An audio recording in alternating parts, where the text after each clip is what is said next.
Good evening and welcome to the first senatorial debate brought to you by Splurb Cola. For pure refreshment, there's nothing like a Splurb. I'm Gordon Quigley from Nevada Public Radio, and we are live from the University of Nevada at Las Vegas. In tonight's forum, the candidates will respond to questions submitted by the studio audience. We begin with an opening statement from Senator Kite. Thanks, Gordon. First of all, I want to thank my alma mater for hosting this event. Yes, I know. Thank you. Those were good times, but I'm here to talk about the future. Ladies and gentlemen, for the past 6 years, I've been fighting for your interests. But there's more work to be done. As you know, right now, there's an initiative in the Senate to dump the entire country's nuclear waste into Buzzard Canyon and seal it off with an untested polymer that itself contains suspected carcinogens. My plan, which uses genetically engineered bacteria developed at MIT, would break down the waste right at the site with no environmental impact. That's just the sort of thing you can expect if I'm re-elected. Innovative solutions that transcend party lines and benefit everyone. Thank you, Senator. Mr. Corliss, you have the floor. Thank you, Gordon. My opponent's plan sounds perfectly reasonable.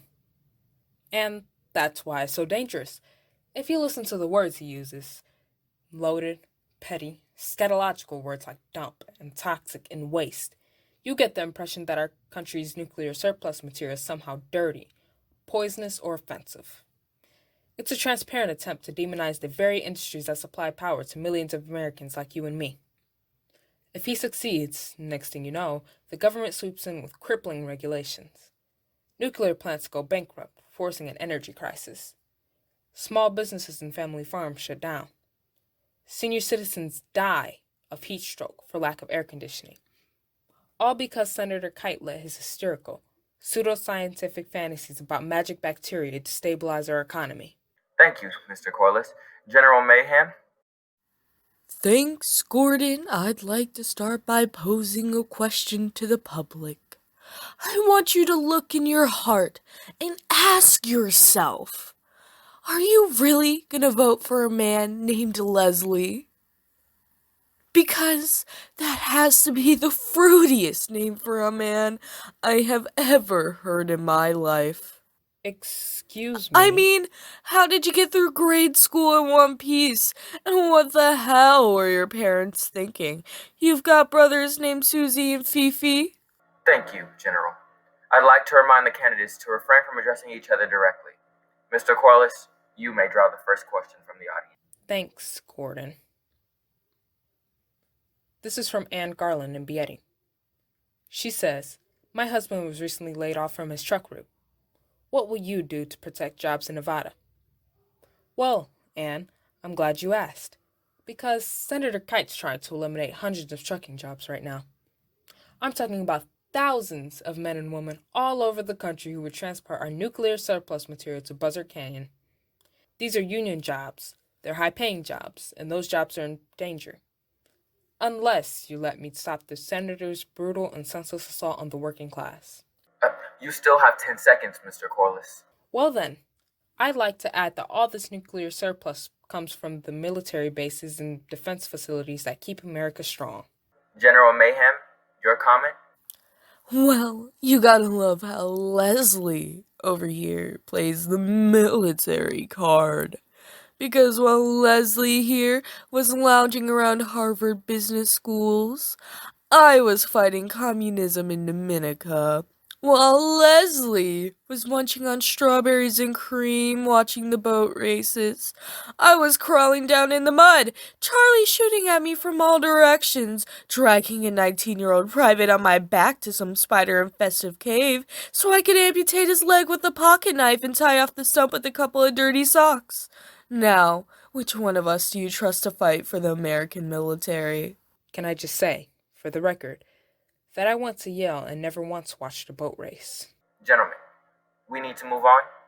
Senator Kite, any comment on this issue? No, I think we've covered it. Then you may draw the next question. I need to pick a new card. You can't do that, Senator. But this isn't... Senator, please answer the question. Okay, fine.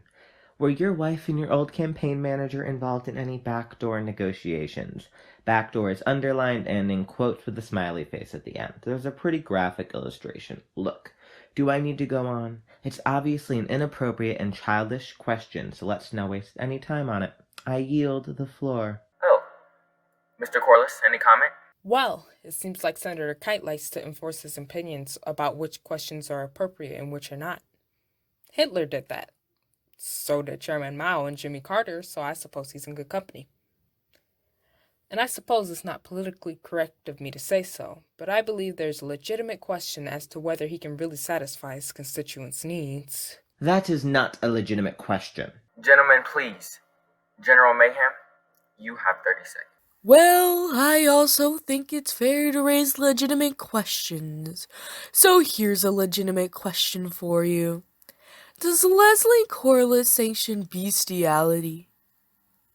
What the hell are you talking about? Mr. Corliss, please refrain from addressing... Because I have here a canceled check for $500 made out to Leslie's campaign from the AARP.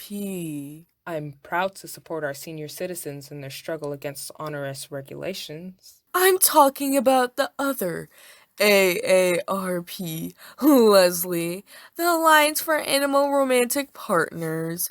Now, I'm as open-minded as the next guy, but I don't think I'd be comfortable voting for a man who's taking checks from this sort of organization. What?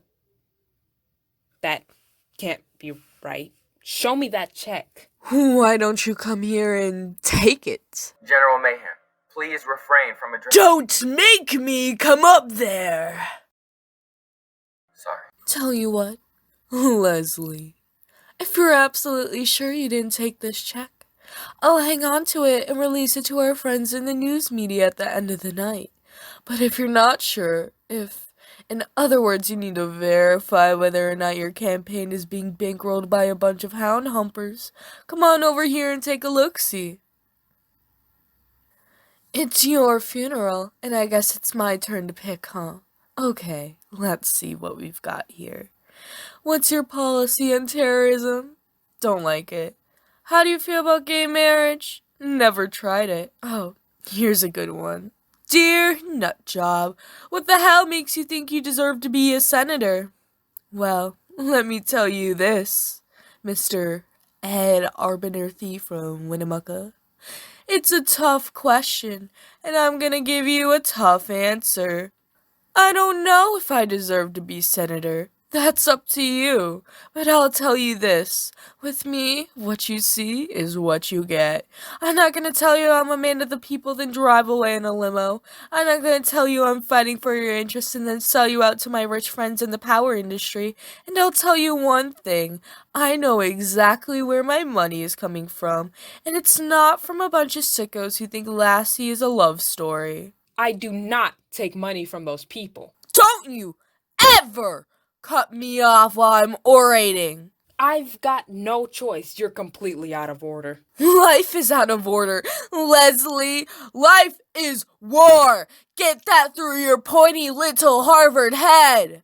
I went to Yale and my head is not pointy. Well, maybe we ought to take this issue to the American people. It's pointy, right? I mean, you could spin a plate on that thing, am I right? Everyone who thinks it's pointy, make some noise! Mr. Quigley, please, you're the moderator, do something. I'd rather not get involved. You know, I do want to leave some time at the end to talk about Social Security. What are you doing in this race? Who the hell are you? I'm your worst nightmare, Leslie. You're a lunatic. Guys, come on. I might be a lunatic, but at least I'm not taking money from a gang of degenerate horse whisperers. Give me that stupid check. This is a $5 rebate from Walmart. Booyah! You fell for it. How do you like me now, America? How do you like me now?